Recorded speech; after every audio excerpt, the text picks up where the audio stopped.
ხანდახან ჩემი დიშვილი ინტერნეტში ნასწავლი ისეთი სლენგებით მელაპარაკება, საერთოდ არაფერი არ მისმის. და აი, როგორ დავეწიო 12 წლის ბავშვს 30 წლის და ცოტა მეტის 25 წლის გოგო. ხო, გოგო მართლა. აი, როგორ დავეწიო მართლა? ირბინე. ვერ დაეწევი, მოდი, ესე ვიტყვი, ზოგადად ინგლისურის როლი digital era-ში ძალიან დიდია, იმიტომ რომ ფაქტიურად თუ კი რამე რესურსი არსებობს, საიტებს და ასე შემდეგ გულისხმობ ონლაინ 50%-ზე მეტი ყველაფერი არის ინგლისურ ენაზე, ხელოვნური ინტელექტები მუშაობენ ინგლისურ ენაზე, თითქმის ყველა აპლიკაცია არის ინგლისურ ენაზე და აი მიმების კულტურამაც და ასე შემდეგ ძალიან ბევრი ახალი სიტყვები წამოიღო, ხო, იგივე Twitter-ის გამოყენება, სადაც შეზღუდული ვიყავით რაღაც character-ებში და აკრონიმები წამოიღო, ანუ შემოკლებები და ისედაც ახლა როცა გიჩქარება, არავის არ აქვს იმდენი დრო, რომ მოკლედ ძალიან ბევრი კრიფოს და ამან გამოიწვია აი ამ რაღაც აკრონიმებს, რაც შეეხება აკრონიმების წამოღება, მაგრამ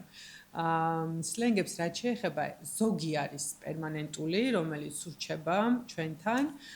რაღაცა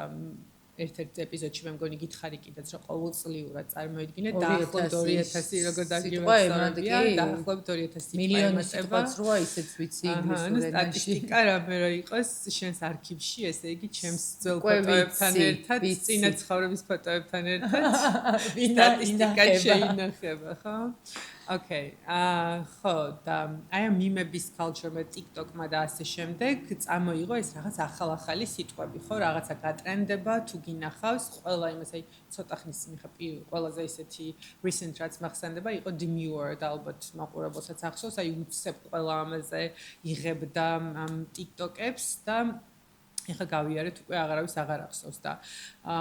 ისევ და ისევ იმ შემხებლობაზე არის დამოკიდებული და შენ რასთან გაქვს კავშირი ეხა საერთოდ TikTok-ი თუ არ გაქვს ან რაიმე სოციალური სადაც ეს ყველაფერი ხდება არც ჩამორჩები ამას რომ არ იცოდე დაუშვათ კონკრეტულად იმ მომენტში ტრენდში რა არის არის რაღაცები რაც უბრალოდ აი ეს აკრონიმები სიტყვაზე დარჩა შეიქმნა და დარჩა ანუ აი ხო უცა